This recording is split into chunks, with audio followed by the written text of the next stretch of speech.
നമസ്കാരം. ഞാനൊരു തിരക്കഥാകൃത്തായി അറിയപ്പെടുന്ന അല്ലെങ്കിൽ അംഗീകരിക്കപ്പെടുന്ന ആദ്യ ചിത്രം തലസ്ഥാനമാണ്.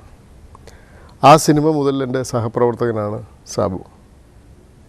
ഞാനും ഷാജിയും സുരേഷ് ഗോപിയും ഒക്കെ ഒരു അംഗീകരിക്കപ്പെടുന്ന ആദ്യ ചിത്രത്തിൻ്റെ ഡിസൈനർ, അതിൻ്റെ പരസ്യകല നിർവഹിച്ച സുഹൃത്ത്.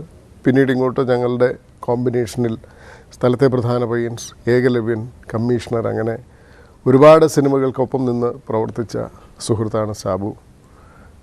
സാബു അതിലുപരി മലയാളത്തിൽ ഏറ്റവും അധികം അംഗീകരിക്കപ്പെട്ട പരസ്യ ചിത്രകലാകാരനാണ്. മലയാളത്തിൽ ഈ പരസ്യകലയിൽ പുതിയ ഒരു ട്രെൻഡ്, സാബുവിൻ്റെ ഒരു പരസ്യം, സാബുവിൻ്റെ ഒരു ഡിസൈൻ കണ്ടാൽ ഇത് സാബുവിൻ്റേതാണ് എന്ന് അതിൻ്റെ ക്രെഡിറ്റ് ടൈറ്റിൽ നോക്കാതെ നമുക്ക് തിരിച്ചറിയാൻ കഴിയുന്ന ഭാഗത്തിൽ സ്വന്തമായ ഒരു ശൈലിയും സ്വന്തമായ ഒരു വ്യതിരിക്തതയും സൃഷ്ടിച്ച വ്യക്തിയാണ്, കലാകാരനാണ്.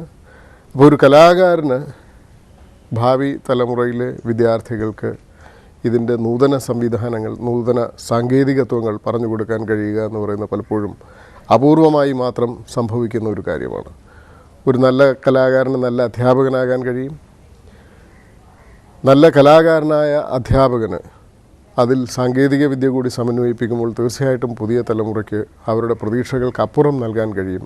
ഗ്രാഫിക് ഡിസൈനിങ്ങിലും അനിമേഷനിലുമെല്ലാം സാബുവിൻ്റെ ദീർഘകാലത്തെ പരിചയസമ്പന്നത, കൃതഹസ്തത, ഒപ്പം അദ്ദേഹത്തിൻ്റെ പ്രതിഭ, ഇത് മൂന്നും സമന്വയിക്കുമ്പോൾ തീർച്ചയായും വിദ്യാർത്ഥികൾക്ക് സാബുവിൻ്റെ സ്ഥാപനങ്ങളിൽ നിന്ന് ഒരുപാട് പ്രതീക്ഷിക്കുവാനുണ്ട്, ഒരുപാട് ലഭിക്കുവാനുണ്ട് എന്ന് ഞാൻ കരുതുന്നു.